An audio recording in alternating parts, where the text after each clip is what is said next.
Ce que je trouve fabuleux et émouvant, c'est de pouvoir mettre le pied et dire je marche dans le pas d'un dinosaure qui était là il y a 200 millions d'années, exactement à cet endroit-là. C'est une émotion extraordinaire.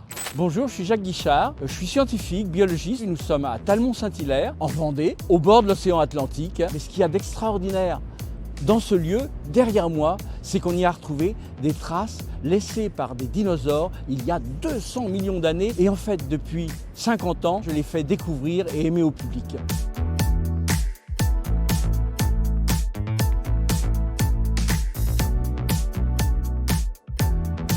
Là, vous en avez plusieurs. Vous avez cette belle trace ici, vous voyez. Une plus petite là, ici, oui, d'une autre espèce, ici.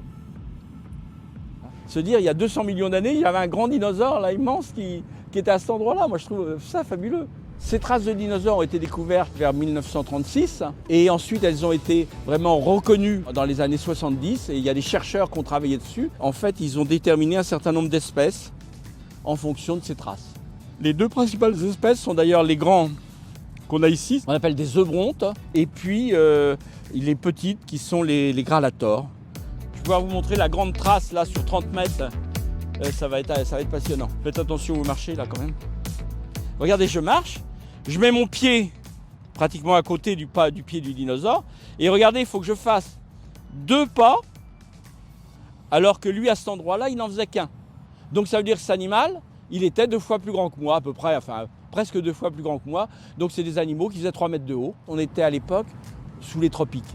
Et donc c'est ça qui a permis d'ailleurs de sauvegarder ces traces. Parce qu'imaginez le phénomène, on est il y a 200 millions d'années. Un jour particulier, ces animaux se baladent et puis il fait très chaud. Donc ces traces elles sèchent. La nuit suivante, un gros orage, arrive une coulée de boue qui vient recouvrir l'ensemble de ces traces, formant une couche protectrice qui ensuite va durcir comme les couches suivantes et former toutes ces couches qu'on a ici. L'érosion en fait disparaître, mais elle en fait apparaître. Il faut accepter le côté évolutif. Par contre, ce qui est important, c'est que les gens ne les détruisent pas.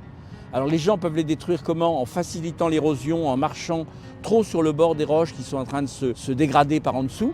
Et la deuxième cause, c'est qu'il peut y avoir aussi des gens qui détruisent pour emmener des morceaux de traces. Ici, on voit bien que quelqu'un a dû emporter la couche qui est au-dessus d'ailleurs, en coupant, ici on voit bien, en coupant à la disqueuse pour récupérer une trace. Pour être équipé comme ça, c'est un marchand de fossiles. Et ça s'est fait beaucoup fait dans les années 80. Maintenant, c'est un lieu protégé.